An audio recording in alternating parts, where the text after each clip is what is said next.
Well, first of all, let me just say, for those who are part of a world that's hurting, I want to say we have something to heal the hurts in the world. I can't maybe create peace everywhere, but I can give you something that the world is dying for, and that's two things. Josh and Keatley, we're putting it together. So you get Josh Keatley. Woo! Everybody, number one, friend of the show, Josh Keatley. Excited to be here, man. I love coming on here, and it's a big game. I'm a little upset you guys didn't have me come on for the Notre Dame game because I had a little bit more positivity towards Ohio State during that game, but that's okay. We'll let it go. We'll let it go. Well, I wanted you to have a game that at least would be, competitive. So we decided to bring you on for this game. What is the mood of Buckeye Nation for the okay? And you've coined this term. I hope you've trademarked it. What is this night? It's going to be called the Scarlet out, baby. There we go. That's right. You heard it here first on College Football Forecast. No place else. Get your T-shirts, get your merch, keychains, your onesies for the baby, all that stuff. Bucket hats, all that. Hashtag Scarlet out. Come to College Football Forecast. And if you say to them, friend of the show, Josh Keatley, that's our phrase that pays 20% off. You know it. Yeah, man.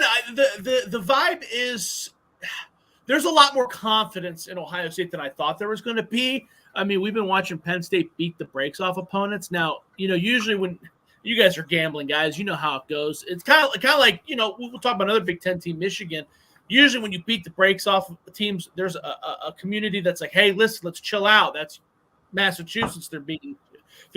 But all of Ohio State fandom seems to think like, they haven't played nobody. We got this. We beat Notre Dame. We've had our tough contest, so we could take them. So I'm kind of surprised by the confidence in the fan base. I think that there was more trepidation when they were playing Notre Dame because they were worried about Kyle McCord showing up and showcasing on the big stage. So I'm the opposite. I kind of thought we were going to beat Notre Dame. I put money on Ohio State to beat Notre Dame. And Notre Dame played much better than I anticipated, and it took Ohio State too long to kind of get moving. When it comes to the Penn State game, I'm scared. Penn State, to me, we talked about a pre-show, apples to apples. Penn State, to me, has got a more top-to-bottom better roster. But like I said, they haven't played anybody. They really haven't. So, right. That does have to be taken with a grain of salt. So I do understand where people are coming from. Yeah, and that segues directly into what I want to open with, and you just talked about it. I want to look at those depth charts a little bit side by side, or side-ish by side-ish. Now, obviously, the clear, obvious win for you guys is wide receiver. University of Washington is the only school that can legitimately say, okay, let's do this thing, right? And then stand next to you and maybe hold their own. Other than that, there's no other – yeah, go ahead. I don't even know if that's true. I mean, when you're watching Ohio State football on TV, you're only seeing the guys that are playing, right? But I get to see Carno Tate and Brandon Innes on regular. Those guys are good. You're talking about receivers number 5 and 6 on the depth chart.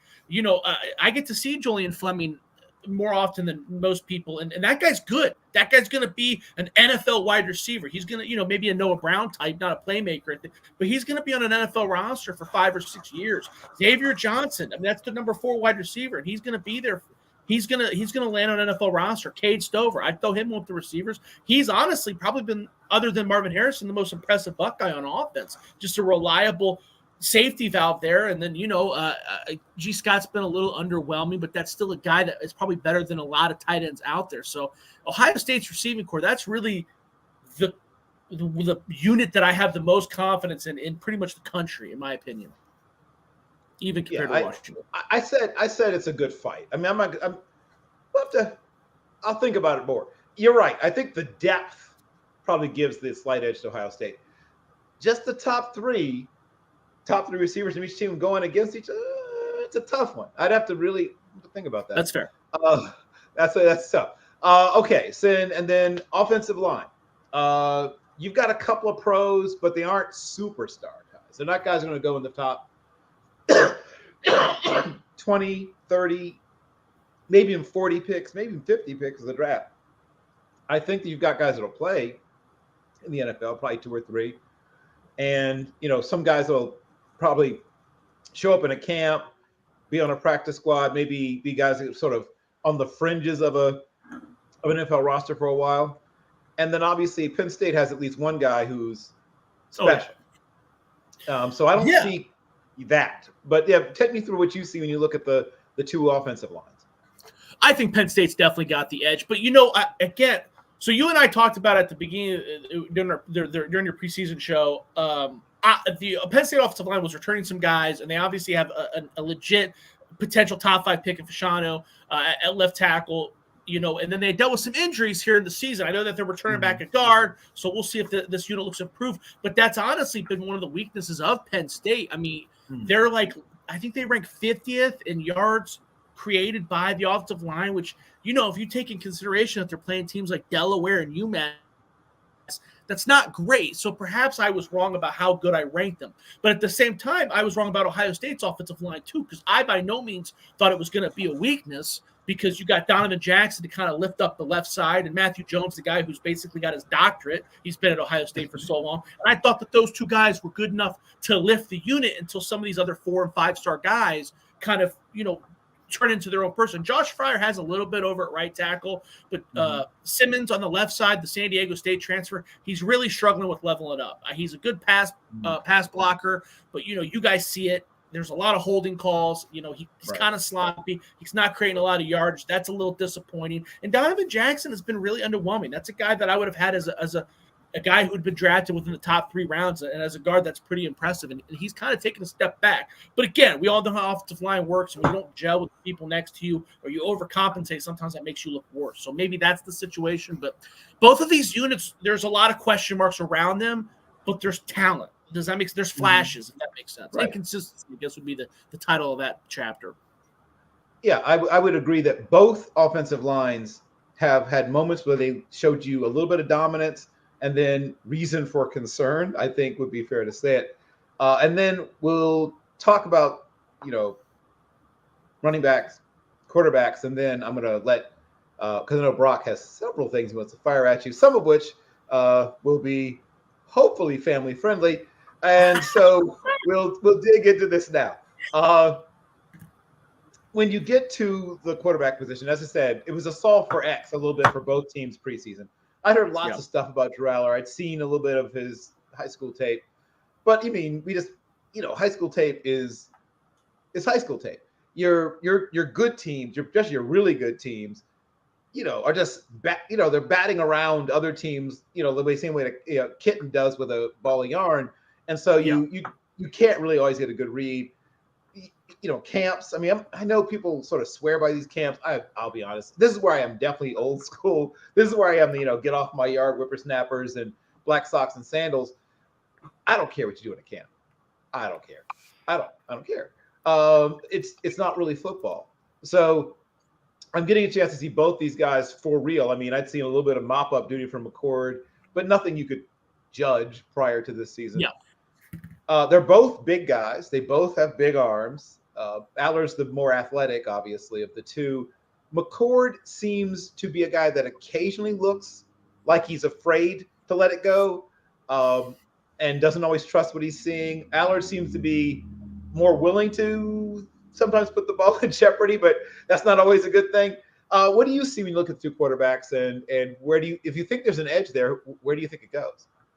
Yeah, so that it's interesting because Drew Aller, when I started working at Buckeyes Wire, that was one of the guys I got to immediately start to scout recruiting wise, and he ended up going to Penn State. And the theory was that Ohio State didn't even want him.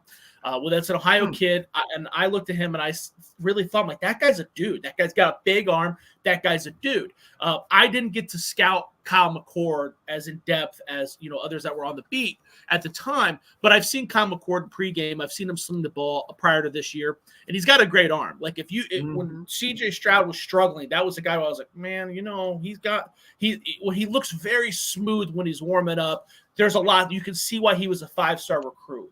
I don't know if there is an edge.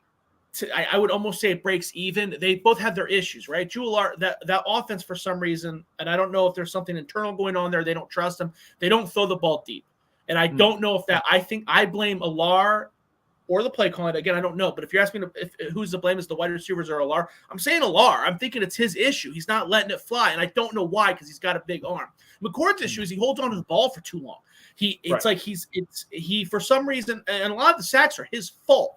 It'll be really interesting to see who leads the country in intentional groundings, because I think he's got like 2 games or something like that. It's just, but he's very inconsistent. But you see, there are a lot of flashes of, man, this guy can do it, and there's been flashes of that against good competition, right? And I know that Notre Dame is really the only elite competition, but Maryland's a good team. Maryland's going to go to they're going to be a bowl team. They're going to be a competitive team, and there's some plays where he looks really good.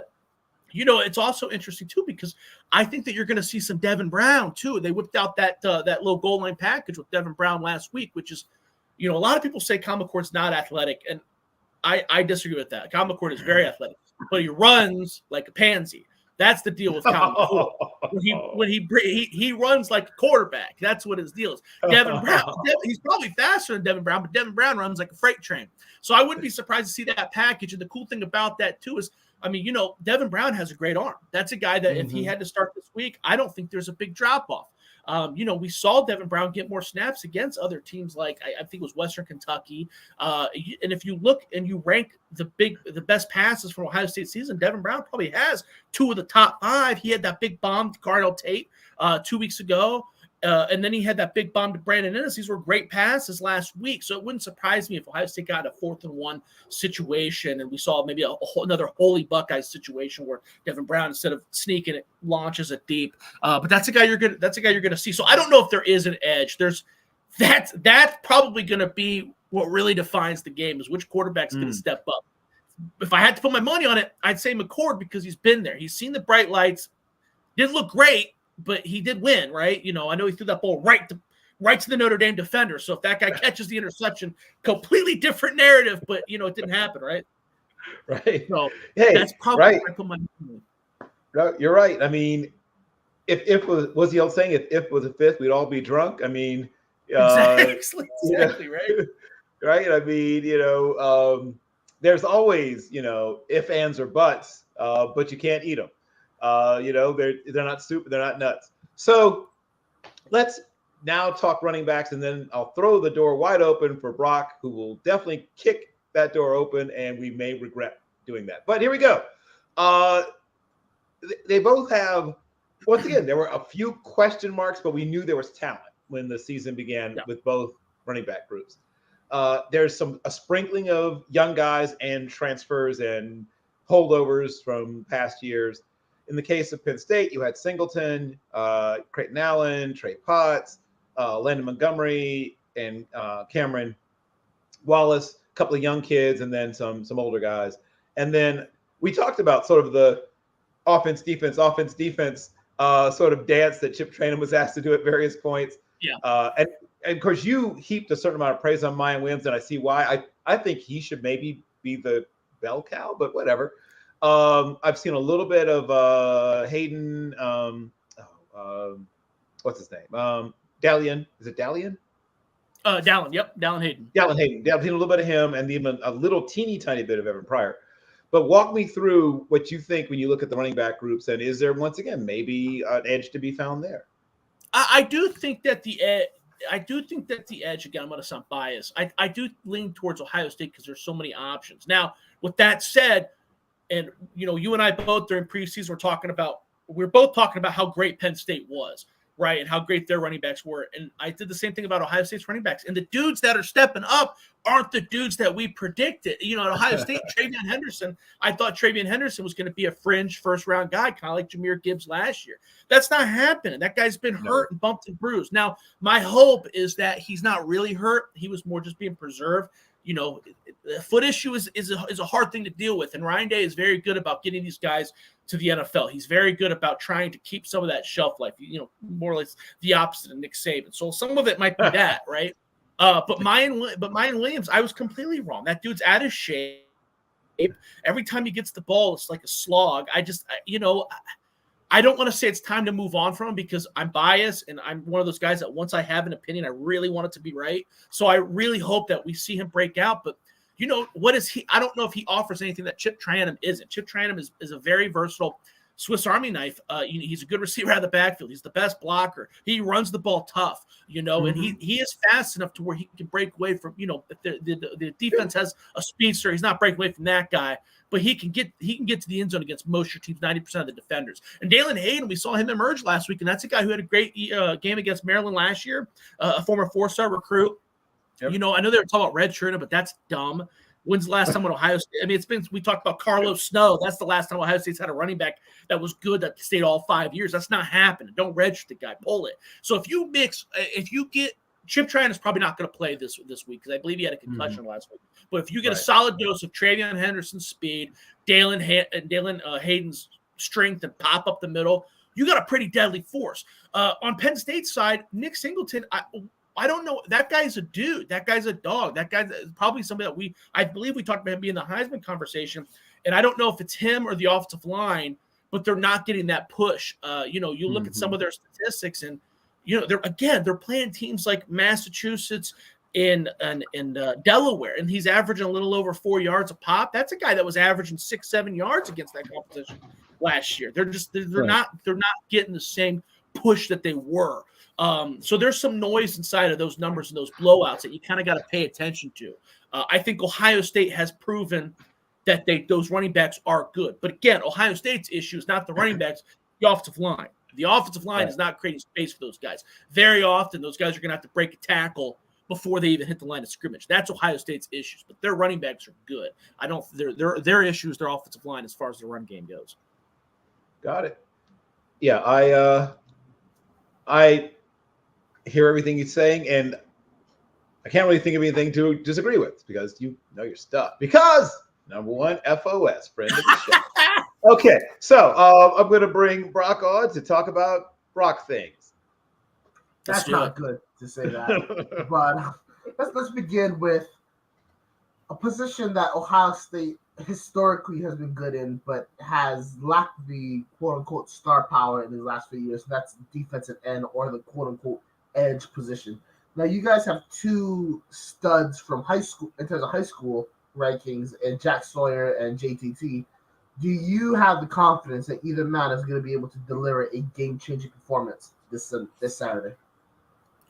That's what I'm most scared about. That's the unit that I think if Ohio State right now, we talked about a pregame, and I've written a couple articles about this week. I do predict Penn State to get the W here, and that's my issue.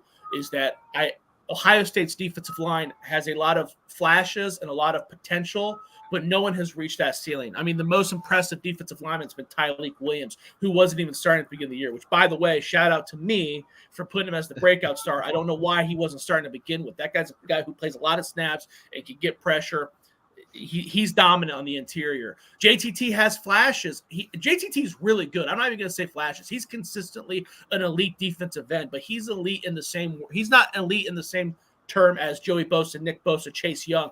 He's elite as a guy like, Mike Vrabel was back in the day, or, well, I guess that's a bad example too because he had like 1 billion sacks. But like Tyquan Lewis for Ohio State or Sam Hubbard, guys that didn't have the stats, but they don't get pushed around. But I think you're going to need more than that against Penn State. So that's what has me worried. Jack Sawyer had a little bit of emergence last week. So there's some hope that maybe he can ride that momentum into having another good game against Penn State.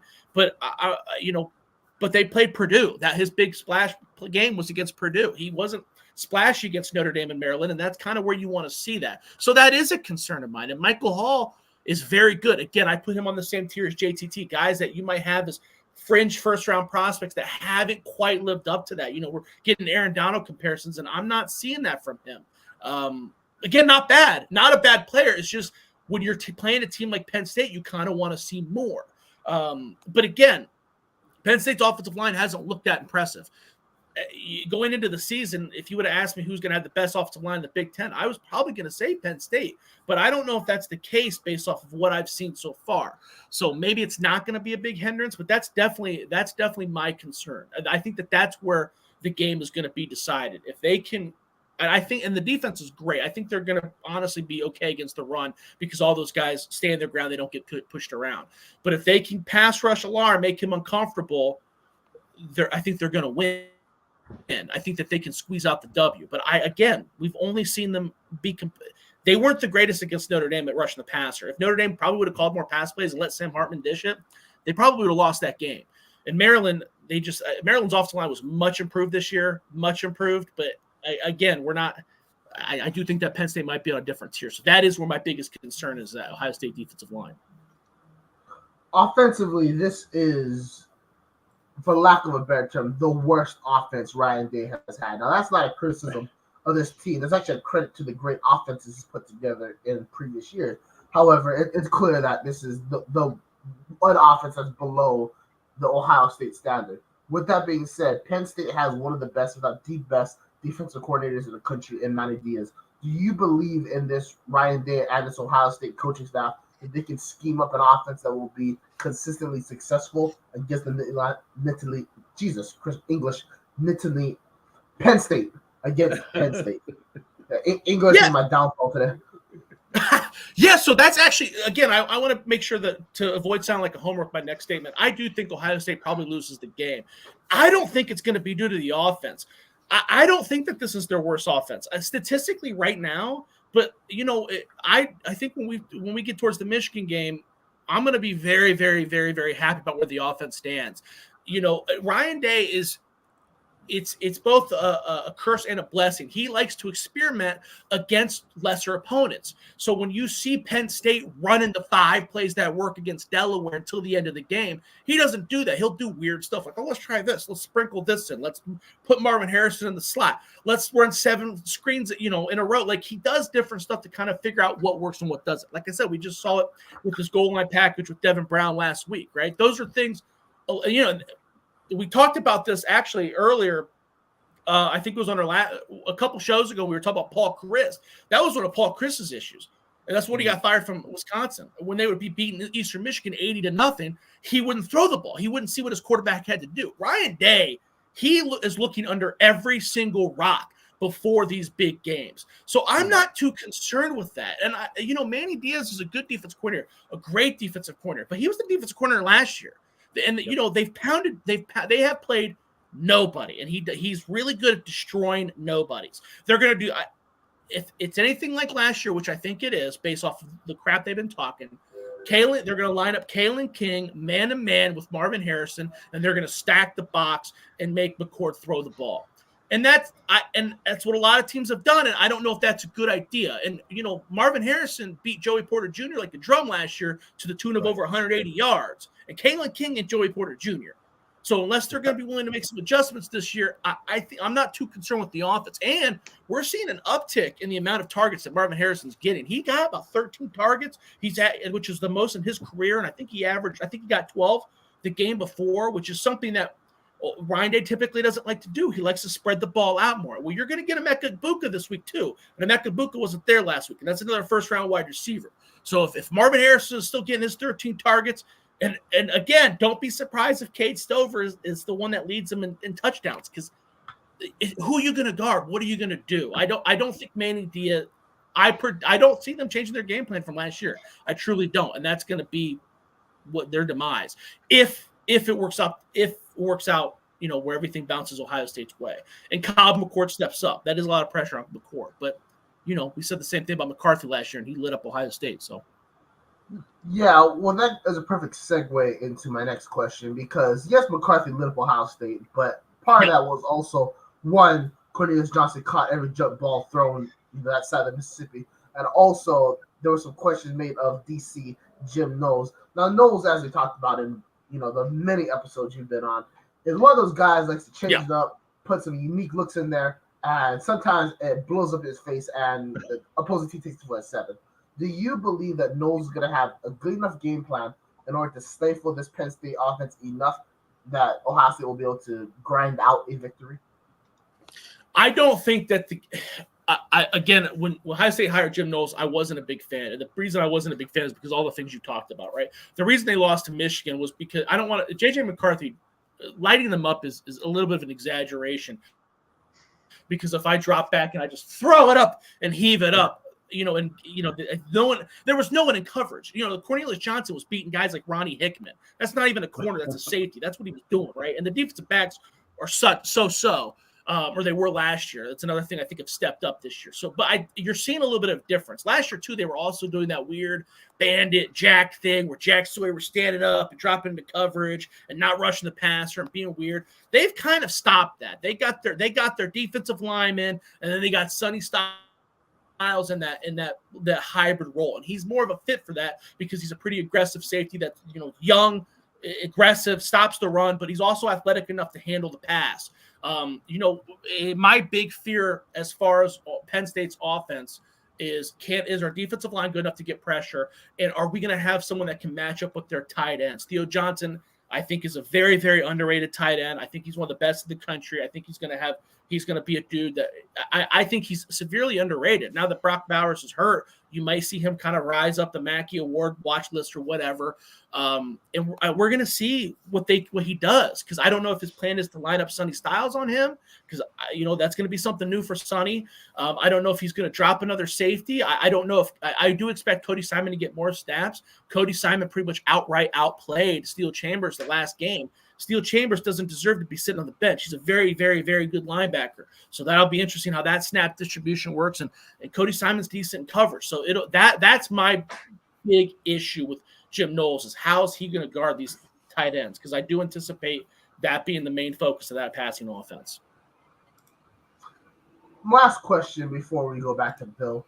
If Ohio State's able to pull out this victory, do you think Ryan Day goes on camera and calls out the late Joe Paterno? Oh, you cut out bad, bro. I can't hear you. Damn it. It was a gem, too. Okay. So hold on. Okay. Brock, go back, rewind, and then you get to deliver this is beautiful. Now, for those who are, seeing this, it won't have the same impact for you. But for Ryan, it'll be the first time. So everyone go back to what you were doing and get ready, because this, my friends, is what we call cinema.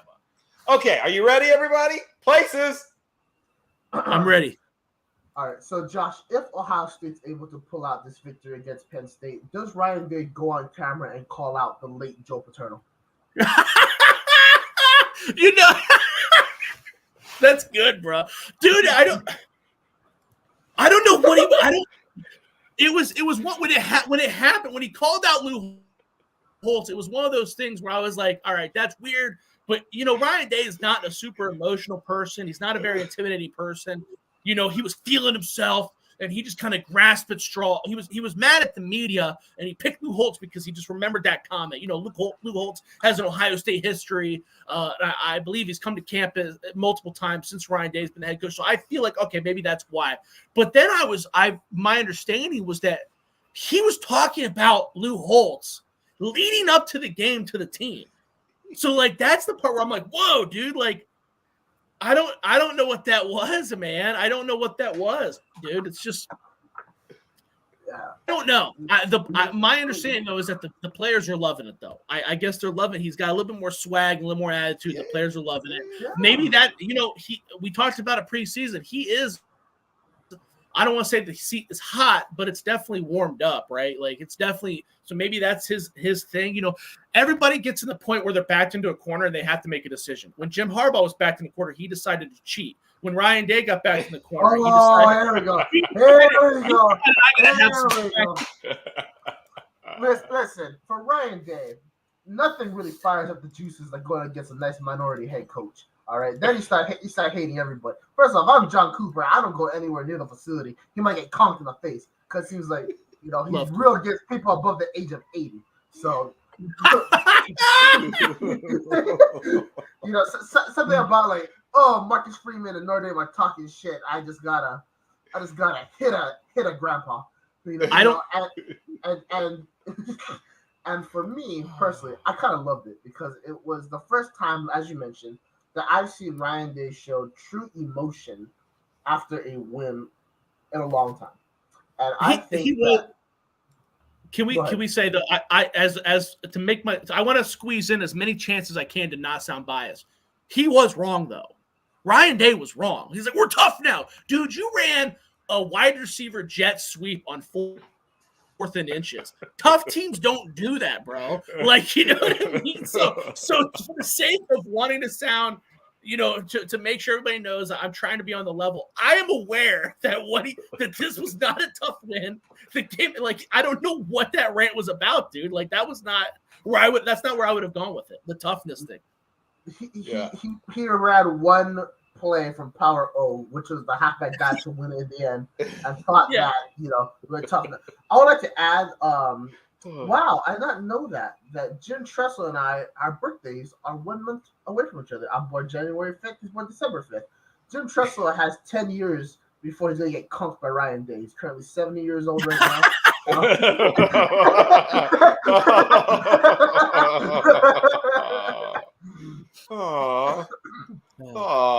Well, as much as I'd like to spend the rest of the show talking about the heel turn by Ryan Day, who I noticed he even has started.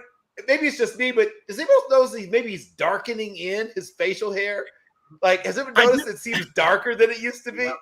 He's I love definitely growing it out. He definitely likes the facial hair now. Yeah, but that is definitely new Ryan Day. It's just I've talked to him a couple times, and he's the nicest. He's the nicest dude in the world. It's night and day compared to Urban Meyer, who's a great coach. Don't get me wrong. Urban Meyer is maybe the greatest coach in Ohio State history, but like the attitude and the swag doesn't quite match Ryan Day as well as it did Urban Meyer. You know what I mean? Like, it's just the intimidation factor, if that makes sense. Yes. No, you're right. There's a slightly different. Urban Meyer didn't need to get out the what's that called, Just for Men for his for his facial hair. No, he never needed any of that. I want to get a little. All he had to do was go onto Ohio State's campus and check out the sorority houses that were filled with members that had daddy issues, and was able to use that touch of gray in order to, really impact his influence. But kind of going back to the whole Urban Meyer Ryan Day thing, Ryan Day, in my opinion, has been grossly, what's the right word? Criticized throughout his tenure. Well, Urban Meyer seems to slide for a lot of the on-field mess-ups he had at Ohio State. I understand Urban Meyer won a national championship. I understand he went undefeated in his first year that you guys were on probation. However, for the first time in a long time, I don't have a fear that the Buckeyes are going to go to Purdue, Indiana, and lose. Ryan Day's ability to grind out wins when they need to happen has something that's been kind of lost on this Ohio State fan base. And do you think Ryan Day has been treated unfairly by a fan base that has way too lofty expectations, considering the fact that, Ohio State is a habitual loser in the big time? They're not unreasonable expectations. The expectations are what the expectations are, right? This is a school that does well, right? They talk about expanding the 12-team playoff. If they're seed number 10 through 12, that's a failure, right? I mean, you could talk about them being losers all you want, but they were there. You know what I mean? Like, they were at a lot. They're in a lot of national championships. They're in the spotlight a lot, right? Now, maybe not in the 90s, but from Jim Tressel on, Jim Tressel kind of reestablished the expectations. And even under the John Cooper era, there were still a few pretty good seasons, right? I don't think he's unfairly criticized. You got blown out by your rival twice. In a lot of people's eyes, they would rather lose to Purdue or lose to Iowa and beat the hell out of your rival. And I think that that's fair. You're traded one for one, and this is college football. One of those wins is far more important than the other. I think that the issue comes in is that people are now understanding that Ryan Day is a fairly young coach, and I think that he is figuring things out. But I don't. That doesn't give Ohio State an excuse to lower their expectations. I don't think that the expectations are grossly exaggerated. If you're in the Big Ten or if you're in the SEC or even the Big 12, you should be in a position where you're fighting for a national championship. There's maybe 3 schools that don't have enough money when we get down to brass tacks to compete. I mean, that's not Ohio State's issue. They have everything you want. They should be in the national title picture every single year. I would like to add that Ryan Day has never lost to Purdue like 42-21. Ryan Day has never lost to Clemson college football semifinals like 31-0. Yeah, and I do want to. You are right about that. I do want to give. I want to piggyback off of what you said. Give you credit because you are 100% accurate. He does deserve more credit for that because that was a thing with everybody. Now Clemson thing, Clemson was better, right? I don't think that they sleepwalk through that. But Urban Meyer, there are games where you can go back, you can watch, and they sleepwalk, like the Purdue game, right? Like you said, there's evidence of that. Ryan Day's teams don't seem to do that. They seem to keep pretty buttoned up. Those games where they are a close call, you can kind of find some kind of outside excuse. Now, again, an excuse is an excuse, so it shouldn't be used too often. But like for instance, when they struggled against Northwestern last year and the wind was going sideways and stuff, right? If you're uncomfortable in the press box, it's probably pretty uncomfortable down there and not ideal. So we'll give him a little bit of slide there. But you're right. Ryan Day doesn't lose those games. But at the same time, but that's also part of his issue is that he's always like this, right? His attitude is always like this. Urban Meyer was like this. But dude, he was up here when it was against Michigan, right? And that is important at Ohio State. So that was John Cooper's issue too. Okay, John Cooper got unfair because he had to go play Desmond Howard in the prime of his life. So I also want to add that Urban Meyer was real down here up here against Michigan, but real down here against Michigan State. It feels like every other season. That's fair. But no one talks about that. No one likes to mention that part. But that was back, and you're right. That was back. It's funny too because I was talking to a buddy the other day, they were talking about Michigan State. Oh, I can't believe they lost to Michigan State that year. And I remember, and I told them, I said, dude, people forget that Michigan State was legit good. There was like 3 years where they were like a top 5 team. You know what I mean? Like the Kirk Cousins. Remember when Kirk Cousins was getting first round hype? You know what I mean? Like that was a thing, dude. Man. Not even Kirk Cousins. And was it Golston? Was there Connor Cook? Oh God, Connor Cook. Thank you. Thank you. I knew I was. We as a society do not talk enough about the historic rise and fall of Connor Cook. He came in as a true freshman. He replaced Andrew Maxwell, who's like a 5-year starter at Michigan State. He takes it to the 100th ever Rose Bowl and then defeats Stanford in a game everyone thought Stanford was going to win. And then what did he do after that? Habitually shit the bucket. It was one of the most mind-boggling. Beat Ohio. First of all, everyone seemed to beat Ohio State like one time or another. Except maybe Iowa. I don't even remember Iowa pulling it off, but everybody else did. Iowa did beat Ohio. Iowa did. Yeah. That was one of Urban Meyer's big losses too. That was the first. Okay. Yeah. So first hospital wave game or whatever. Oh, that's right. Okay, I'm pretty so sure. Everyone talks about Iowa beat him like a drum. Yeah, so everyone talks about the fact that he was 7-0 against Michigan, which is impressive. However, I would like to add that Michigan, from the year I started watching college football, which is 2007, till about 2 years ago, was ass, and for lack of a better term. Let's not. Yeah, they were. A lot of the reason they were ass was because Urban didn't let him get up and breathe. You know what I mean? Like he kept his foot on the neck, and that's what I'm not saying you're wrong. I'm just saying that I'm not saying you're wrong, but the priorities are the way they are. And I do agree with the majority of Ohio State fans is that, dude, that Michigan game is more important than Iowa, Wisconsin. It just is. It's more important. You want to keep your foot in Urban Meyer. And you're right. When Urban Meyer took over that job, he did have the good graces of basically taking over Ohio State when Michigan was transitioning from Brady Hoke. But, dude, he kept the foot on the neck. That's what he did, and he was really good at it. So, and if Ryan Day could have done that. Ryan Day could have just slid his foot right underneath, and he didn't. I mean, I'm just saying, it's pretty easy to put your foot on the neck of someone that's like a toddler, and that's exactly that's exactly what Michigan. The first ever Wolverine football game I watched was Appalachian State, just to put that into perspective. All right, and it took that was a long time ago, dude. Those are Lloyd Carriers now, man. Exactly. It was Lloyd Carter's final year, and everyone talks about the fact that they came back and they beat T1 in the Outback Bowl. Who cares? No one cares. I wanted to add that in my lifetime, before 2021, Michigan had 2, maybe 3 historic victories. Probably should have been 4 because who was it? Carlos Hyde was definitely down before the first down marker. You're talking about Curtis Samuel. Oh yeah, whoever it was, Curtis Samuel or JT Barrett. No, it was the overtime day. It was the overtime game. So I like JT Barrett, yeah. So he was down before the marker, but that's not the point. point is, I see Michigan win 3 big games in like 16 years. That was the Sugar Bowl against Virginia Tech. That was the Notre Dame game, I think that same year, the first year the Brady Hoke, the first ever nighttime game at the Big House. And the last one was when they beat Notre Dame for the final matchup between the two schools, like in 2019. Besides that, Michigan had 0 big victories. Going to the other teams, Michigan State was on the rise, and Urban lost to them.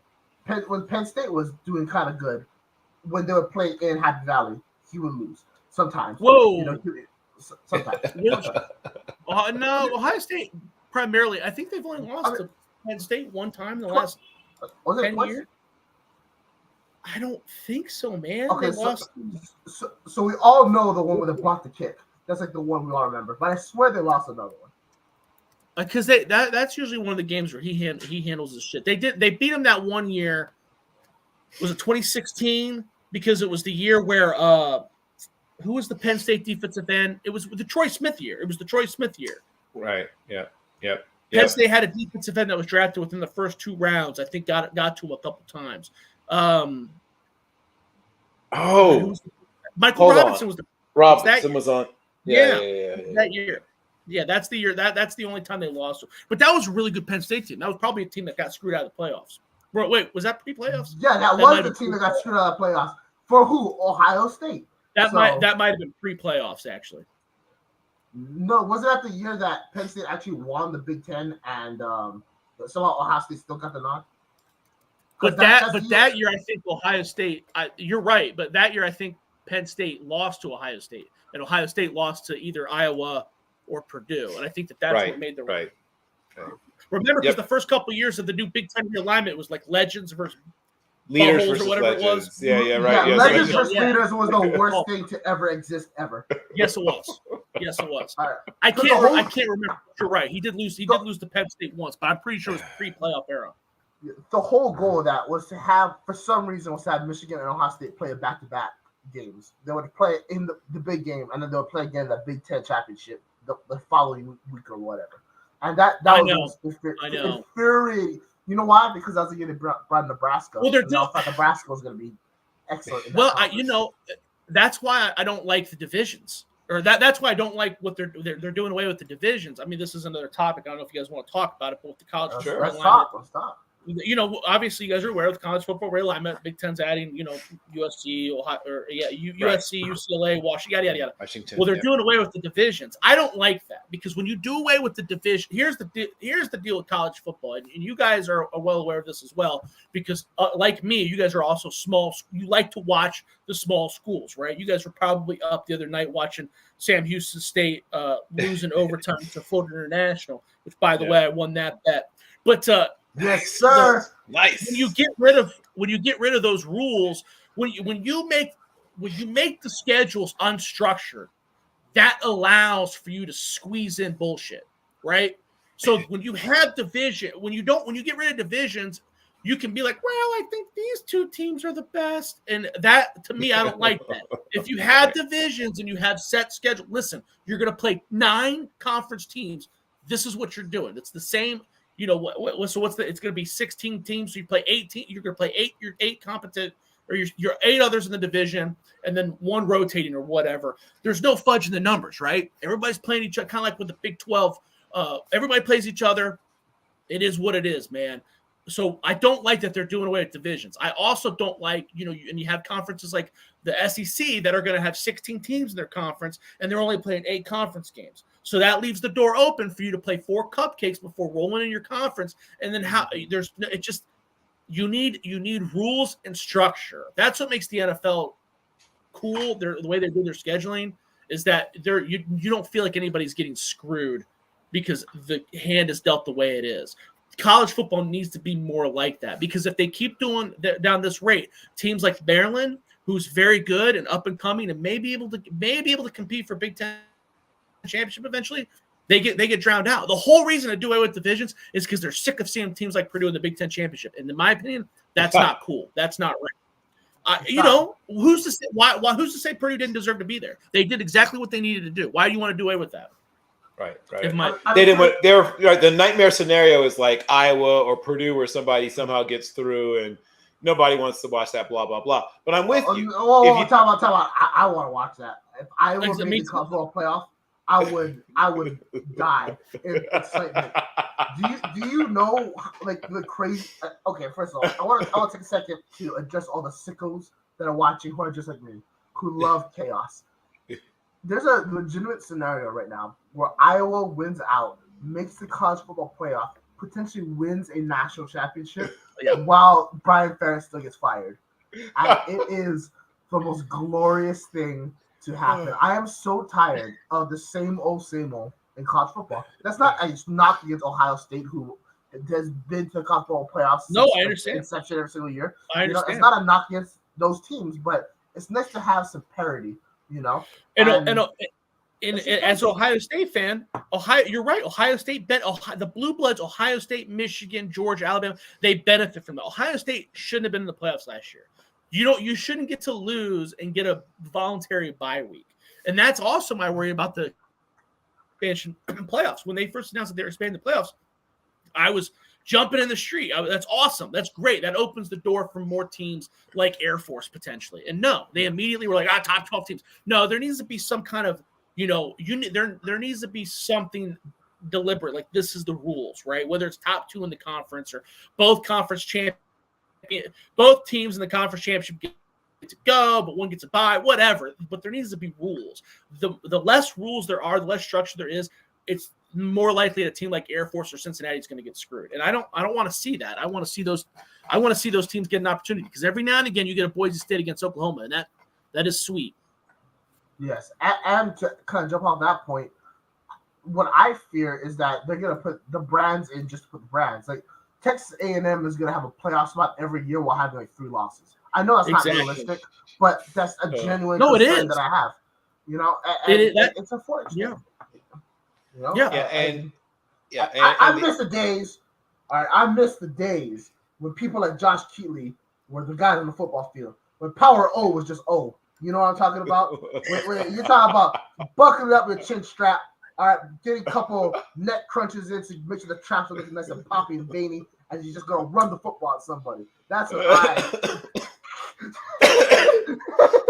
Okay, I was trying to make a joke there. No, but you're vibing, bro. Like honestly, I look at Wisconsin right now, and when we talk about Luke Fickell, I said that he's gonna be the perfect head coaching hire. He's gonna come in, he's gonna bring a new style of offense while still maintaining the traditions of old, and it's gonna take Wisconsin into the new era. Well, guess what? I was wrong. Stop, always using spread offenses. There's no reason Wisconsin runs the shotgun as much as they do. And the fact that they lost to Iowa 15-6 should be really telling that sometimes you just go back to basics. Put quarterbacks in the center. Run the football. And that's something that I think that if you look at teams throughout the Big Ten outside of Michigan, I think that's the reason why Michigan has partly been so successful, besides also, sign stealing, is that they still go back to the basics. They still put McCarthy, even though McCarthy can't really execute a 3-step drop back or a 5-step drop back or accurate pass and stride or, anything successful from a quarterback position that doesn't require his elite athleticism against guys that, are not going to be in the NFL. They still go back to the basics of handing the ball to Corum, north and south running, handing the ball off to Don Edwards, who's had a really down year, north and south running. Until Ohio State, until majority of these teams get back, there's a reason why Iowa, for as much as we make fun of them, have successful seasons every single year. They do what they know and they grind out wins. And right now, Iowa's 6-1. Are they the best team in the Big Ten? Not even close. Are they playing like one of the best teams in the Big Ten? Not really. But they're in the top 3 because they do what they know. And I think that's what college football needs to go back to. I'm done with my rant. I know I've been interrupting my co-host for the past 50 minutes. It's fine. I find it hilarious that by far the youngest member of the panel is the one that wants to go back to what happened to Power Eye football? Which is funny because I also grew up watching the run and shoot. So you would think that a guy like me should be, just praising passing offenses, but I'm also a realist. I also understand what works. and running the football out of shotgun is not an effective thing to do. Everybody wants to do it. It's very infuriating because it's not an effective way to move the football. An effective way to move the football is to have a running back go this direction. Where do we need him to go? That way. Why don't we line him up in a way where he has to go this way in order to somehow get that way? It's very frustrating. I think that we're instilling really awful football values into the next generation of football players and football fans. And it's eventually just going to become a game of chess with humans. And yes, that's what football is, but football is also brute strength and violence. Why are we eliminating the physical, violent nature that is the foundation of this great game?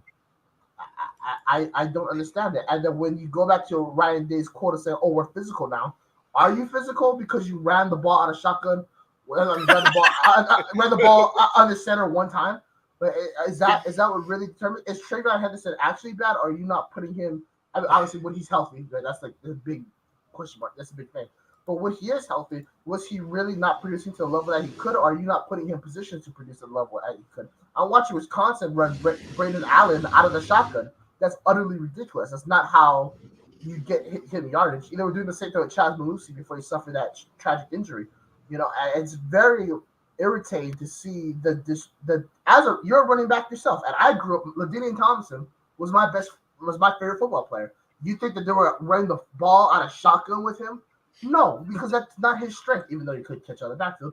But you run north and south. You allow guys to be able to see everything in a way that is beneficial for them to understand blocking assignments, understand what the hole's going to develop, to understand what defenses are going to do. And so they can take a photograph of what they saw. They can store that into their memory bank, and they're able to effectively do it later on in the game. You wonder why teams can't close out football games? It's because they're not able to run the ball under center.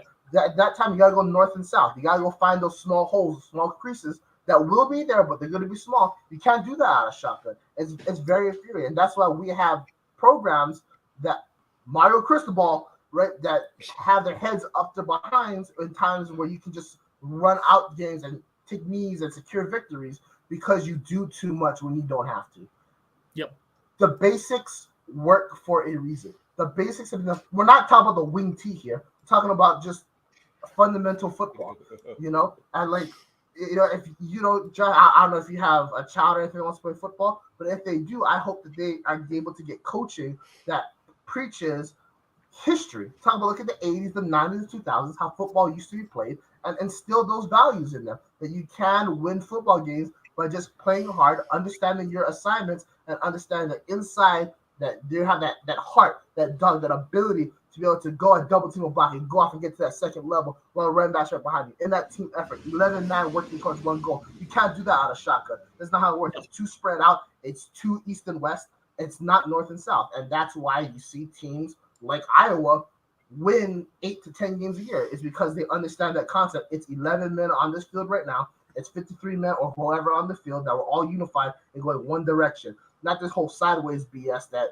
unfortunately, I don't think Ohio State has enough of in order to be successful in the long term. With that being said, I know I went on a rant, but Ohio State, I think, defeats Penn State in this game 28 to 24 in this one. And I think that if they go back to fundamental football, that score is going to be a lot higher for Ohio State and a lot lower for Penn State. Okay. I need that number lower. I took the under on the game, so I need that number lower. You know what? That's the other part that infuriates me about college football. What is this running clock BS? This is not the NFL. Okay, I am an over better to the day I die, and this is not helping me out.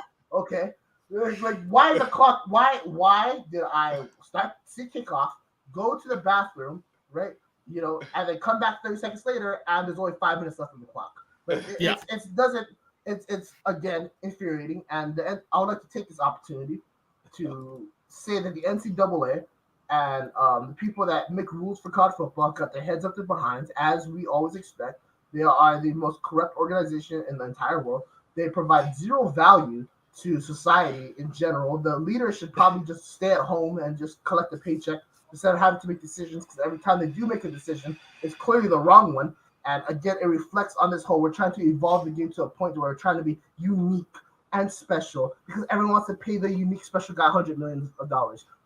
Just go back to the basics and play the game of how it's supposed to be played and just enjoy it. Because there's no reason why, again, I go and make myself breakfast after kickoff, and when I get back, it's the second quarter already. There's no reason for these things. And wow, I might need to see a therapist. I'm just ranting.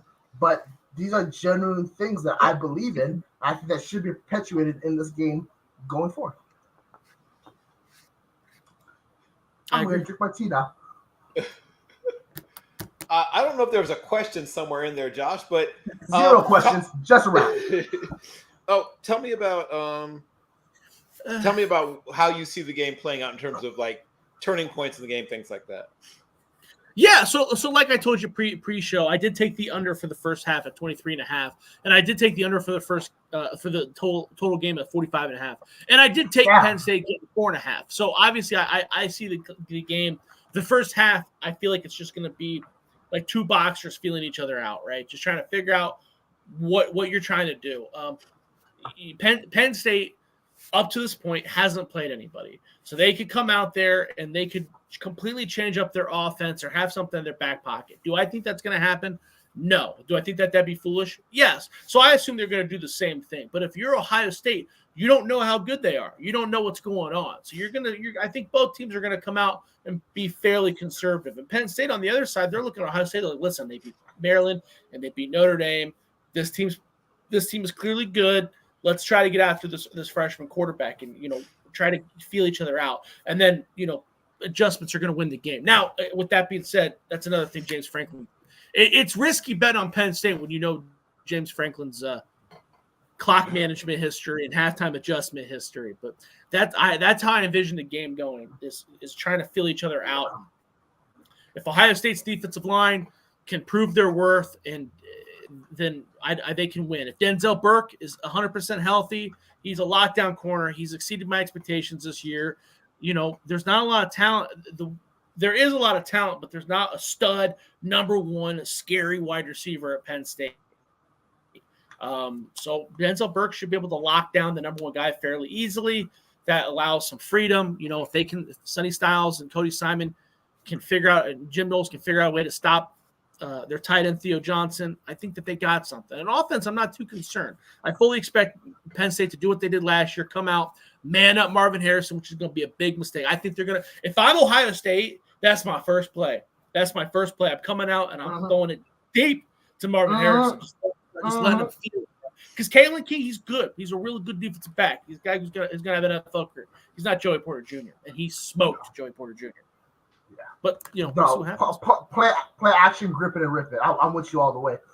Under center.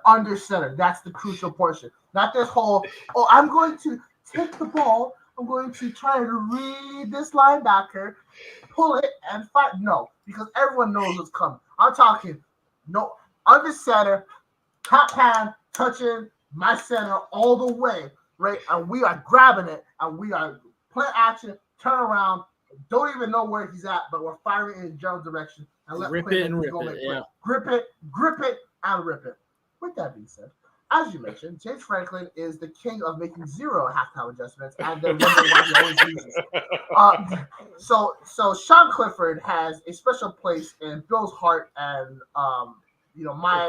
my anger has definitely taken a decrease since he left college football. The greatest player to always screw up, Sean Clifford, was the evolution of a James Franklin offense. And what a James Franklin offense is just confusing. Because you have guys like Clifford and McSorley who just grip it and rip it. And in a press conference, somebody kind of asked a question to that. It was like, Drew Aller is not a grip it and rip it kind of guy at this moment in his career. Is there like a reason for that, whatever?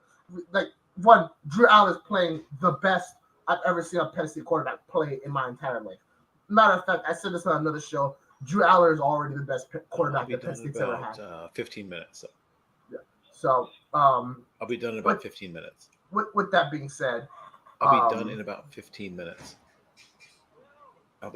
In Sean Clifford's defense, though, I'll be done in about 15 minutes. He's a little bit like Penn State's version of Steve. I'll be done in about. It's like things didn't quite mesh right for him. Very average. Yeah, I'll tell you what the thing didn't mesh. He couldn't read coverages. He just saw. But a quarterback where's the weak side of the field? That safety. All right. The problem. I'll be done in about 15 minutes. What I think is comparable to Sean Clifford and Seabolt is that those teams, those guys aren't good enough for you to rely your whole offense on. There were games where Penn State was like, "Okay, Sean, win it," and it's like, "Dude, he ain't good." You know, they kind of did the same thing with Anthony Morelli. And Morelli was athletic enough to kind of skew that a little bit, but yeah, those guys just aren't. They're not good. But Drew Lars, I will agree with you. Drew Lars should be better than all those guys. Yes, I agree. But with that being said, you know, I don't think we're going to see him take that deep threat. And going back, when there's no more rants, back to questions. If Penn State plays a dink and dunk offense, do you think that they're going to be able to pick up the yards necessary to be able to put up points consistently on the board? I can't hear what you're saying because hold on. I don't think Penn State's going to have to mix it up. They can't do what they've done. They've basically play everybody like they're playing Massachusetts, like you said, dinking and dunking. They're not going to be able to. They are going to have to go deep. Now, does it have to be? I don't know, like Lambert Smith. No, maybe it's the tight end. I don't know what they have to do, but they're not going to. Their offense is just too predictable. And Ohio State's defense is good. Ohio State's defense is good enough to stop that. Maybe they don't have to go deep, but the run game has to step up. They have to rip off some long runs, which they haven't done either. I think Singleton's longest run of the year is like 18 yards or something like that. They're last in college football in the amount of plays over 20 yards. And again, I want to reiterate, they played Delaware and Massachusetts. So they have, and I'm not saying they can't. They are more than capable. This is a very talented roster. And again, I'll say it again. I think that they do beat Ohio State. But I fully expect there has to be something that they haven't shown that they have to bring out. There just has to be in order for them to do it. Because, like you said, the offense is very predictable. Yeah, the last question I have before I throw it back to Bill is there a moment in James Franklin's career where he's won, since he's been to Penn State, that he won a road game in which he was not the favorite team? I genuinely cannot remember. I remember him ever going to Ann Arbor and winning. I don't remember him ever going to Ohio State and winning. I don't remember him going to like Iowa and winning. I don't think James. I want to be very clear. I don't think James Franklin is a bad coach. I think he's a very good recruiter. I think that he's a good coach, but there are elite coaches in the conference, right? There are good coaches in the conference, and he's not going to be that. The Penn State's probably going to be in a position. It kind of reminds me of Minnesota had Glenn Mason. They were ripping off 8-7 wins a year, but at some point, someone in the some AD was in charge and said, "Listen, this is a Big Ten. This team can win the Big Ten. Let's go aim higher, right?" And I don't think he's that dude, right? He's very much in the same tier. The difference between him and Mike Locksley is that Mike Locksley is at a university that doesn't have as much money, but that's what Mike Locksley is too. Mike Locksley's never going to beat the brakes off of Ohio State, but they're good. There's good. He recruits well. He works the portal. He's a nice guy. People like him. That's kind of how James Franklin is. And right now Ryan Day is kind of in that same tier. Well, I guess you can't really say that because he's one more. Ryan Day has one more big games than James Franklin, but you get my point though. James Franklin's just kind of in that second tier where it's like, dude, are you gonna should I get off the pot? You know what I mean? That's fair. Bill, you have anything for Josh? Yeah. So I wanted to, believe it or not, get back to some scheme things because we actually said some interesting things I think about Jim Knowles, and we'll talk about Manny Diaz. You mentioned that there's not a lot of adjustments made necessarily. But I think that Jim Knowles is a guy that does try things. And maybe they don't always work. But walk me through some of the things that you think Knowles might do to slow down or even create some plays against a talented Penn State offense. So I think the biggest reason for why you were seeing the improvement in the Ohio State defense is that Larry Johnson went over to him and said, "Listen, stop. We're not doing the whole stand-up edge guy and dropping it back. No, we're not doing that. That's stupid. We're not doing it. I'm going to have my defensive lineman. You can do whatever you want with the rest of the guys." And I think that someone needed to say it. When you're coaching at a place like Oklahoma State or Duke, you don't have the same athletes as Ohio State, right? But Ohio State's got two supposed thoroughbreds on the edge. That's how they should be used. In regard to the difference between how Ohio State's defense has played previously to what they should do against Penn State, Cody Simon has been playing out of his mind. I fully anticipate seeing more of him. Steele Chambers is a very athletic linebacker. He's a very good linebacker, but you can still tell he's a linebacker that was a running back. I think against Penn State, you're going to see Cody Simon get more snaps. He comes down the hole hard. He doesn't get lost as much. He may not have the makeup speed of Steele Chambers when he does get lost, but it happens far less often. I also think you're going to see Sonny Styles square up on a tight end. That is probably going to be a huge question mark because it's like he hasn't done it before, right? This is a kid that was supposed to be he's technically supposed to be a freshman in college right now, but he reclassified and all that. And he's very good at coming down against the run, got some splash plays. I think he had an awesome 4th and 1 stop against Maryland where he read the run perfect and came down. But being in coverage is going to have to be a bigger deal. Denzel Burke's going to have to be healthy. If he can be healthy, you can line up a man because he can. There's no wide receiver on Penn State's roster that Denzel Burke should fear. Davison and Bigson, on the other side, Davison and Bigson, he's also a perfect number 2 quarterback. They kind of remind me of like a lesser version of when Ohio State had Okudah and Arnett. So that's a little bit of what I expect. I guess the biggest difference is going to be more Cody Simon and the utilization of Sonny Styles. David Arnett swag is just the thing I want to reference real quick because you mentioned him. I remember when you coined that term maybe about a year ago, and it just never left my mind since. Kind of going back to the whole schematic portion, you talk about Larry Johnson, the father of the great Larry Johnson Jr. And the question that I have is, what is the reasoning behind the lack of pass rushing production from his unit in these past couple of years compared to the kind of production from Ohio State throughout history? Yeah, I don't know what that is, right? There's been some talk that like, hey, has Larry Johnson taken a step back? Hey, is this something we have to reevaluate? Because his recruiting you can't say his recruiting has taken a step back because JTT and Jack Sawyer were literally 3 recruiting classes ago. But that is one thing I think Ohio State fans need to chill their expectations about. They pay far too much attention to recruiting rankings, and they mean far, far less. They're just not that. They're not that important in the grand scheme. As long as you're in the top 5 or 10 or whatever, you got some studs. You should be all right, right? Especially when you're talking about defensive linemen. You are seeing. I don't want to say he got a bad batch, but I do think what makes JTT and Jack Sawyer different from elite pass rushers of the past is they don't have that explosive first step, right? Those guys. I mean, Chase Young was just faster than 90% of tackles he played. And we're talking about light years, right? But you are seeing a little bit of the younger group like Caden Curry. He probably doesn't have that same explosion, but that's a guy who's taking reps. True sophomore, very good. Kenyatta Jackson Jr., that guy might have that elite first step. So we might be talking about those guys being Kenyatta Jackson Jr. being the next elite guy. JTT's good, though. Again, I want to reiterate, JTT is an elite defensive end. He's just not Jared Verse, right? He's like the next tier down. He's a guy like, you always, we had Aiden Hutchinson drafted and Trayvon Walker drafted really high. There's that second tier of AJ Epinesa and, Gregory Rousseau. He's right there. He's still a great player. He's just not, like you said, he's not the elite double-digit pass rusher that Ohio State was expecting when he came in. It doesn't mean he's bad, though. Bill? Yeah.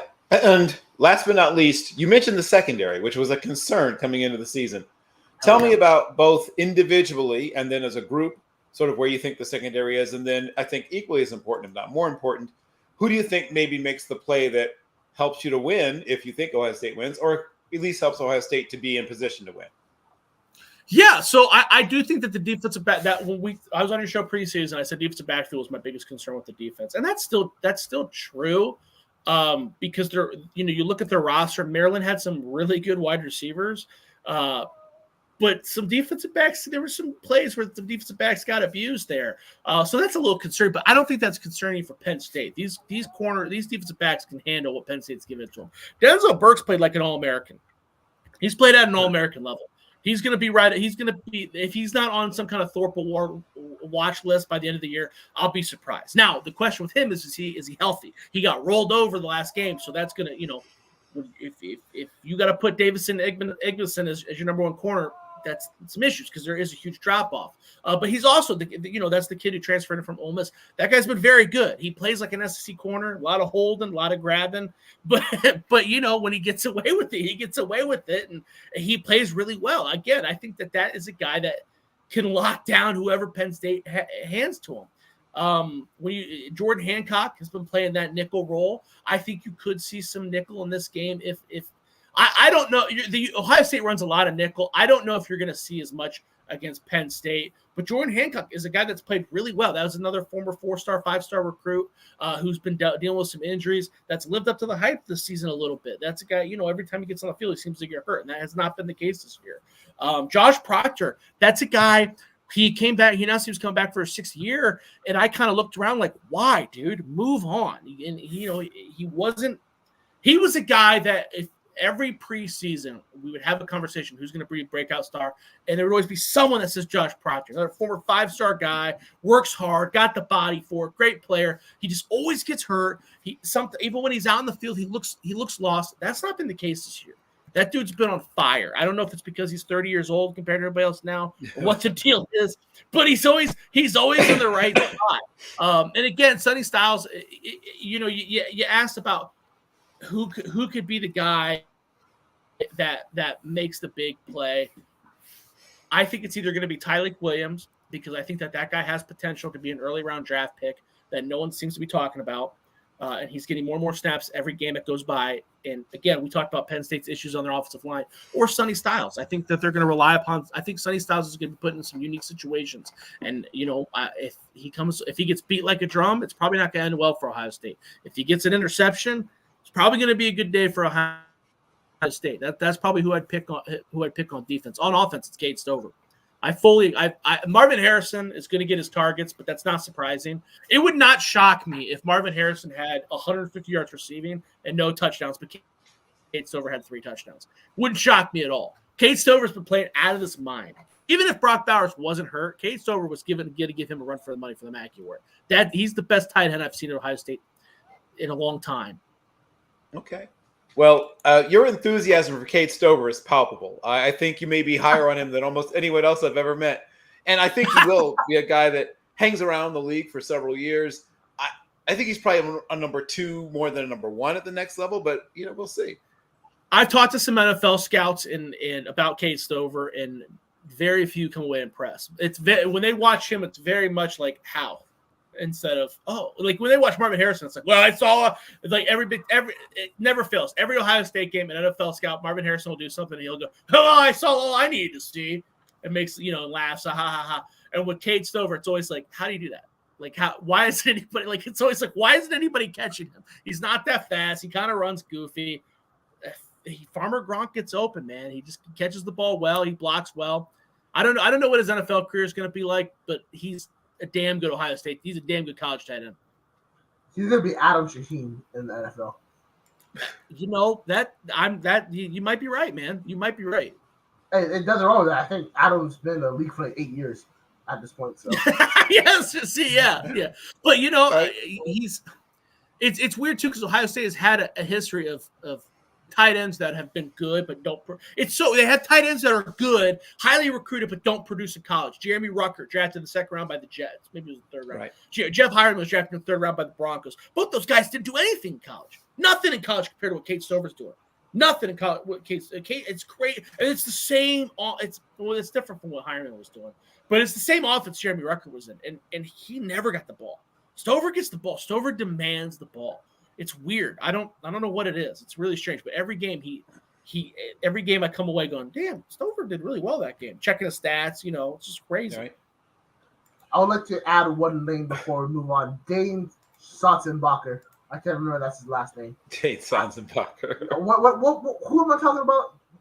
John, I mean, you may be talking about Dane Sotzenbacher. At one point, yeah. Tall, lanky, white boy, incredible hands. That's all I remember. Yeah, right. A poor man's Jeff Samardzija? Pitching. Yeah, a poor man's Jeff Samardzija, right. Yes. Could be a poor man Brian Hartline, too. Yeah, right. Hartline was a little smaller, a little quicker. I thought poor man's Brian Hartline was Ed Warner. So did you have a final question for our guest, Brock, before we wrap the show? Yes. What is the over-under on how many 80-plus-year-old dudes Ryan Day calls out before the end of the season? Well, I'm hoping that the over under is set at 0, so I can hammer that over, dude. You know, Joe Paul's gonna get it. You're gonna hear about it. Yeah. You're gonna have to bleep that press conference. He can bring up all the ghosts. Jerry no, seriously. Joe Paul's gonna be looking up at Ryan Day, just going, "Why? What I do?" This is all as always. As always, I'm reminded that, of course, the thoughts, feelings, expressions, and particularly the things said by Brock Vierra do not represent the thoughts, feelings, expressions, actions, viewpoints of Team MBS Media as a whole, or, of course, any other human being alive or dead. I do want to really thank Josh. Josh, can you tell people where they can find your work and follow you, my friend? Yeah, follow me on Twitter or on X at Josh Keatley 16. You can see my work at Buckeyes Wire. I don't have anything baking in the podcast world right now, but maybe that'll change soon. But you can definitely find my work at Buckeyes Wire. Okay, excellent. Hey, Brock, give the people who aren't for some reason watching the biggest game in human history, the Scarlet out. Get your Scarlet out gear once again by connecting with our friend Josh Keatley. And use the promo code FOS, friend of the show. But give people another game to watch, other than the game we've been talking to them forever about. Yes, so this game is a college football playoff eliminator. This game is a college football playoff eliminator. Another game on the West Coast is another college football playoff eliminator. Utah versus USC. USC has lost, I believe, at least the last 2 matchups to Utah. I remember those last year. Utah's quarterback situation continues to remain a mystery. I don't know if Cam Rising usually coming back for this year. Excuse me. USC just came back from South Bend after getting boat raced by the Fighting Irish, so they're a team looking to rebound. Should either team lose this game, Utah already has 1 loss on the year. USC already has 1 loss on the year. The loser is eliminated from the college football playoff. Tune in. Nothing like, I believe, late night football on the West Coast. That's right. Hashtag Pac-12 After Dark. Get that from someone else. But you can get your Scarlet out gear from us. Once again, on behalf of Team BS Media, on behalf of my co-host, I need to rearrange everybody. Did that work? Not really. Yeah. I guess I get my co-host. There we go. Brock Vierra, and of course, many, many thanks to the amazing Josh Keatley. Everybody, thank you so much. We'll do this again in 1 week, and enjoy some amazing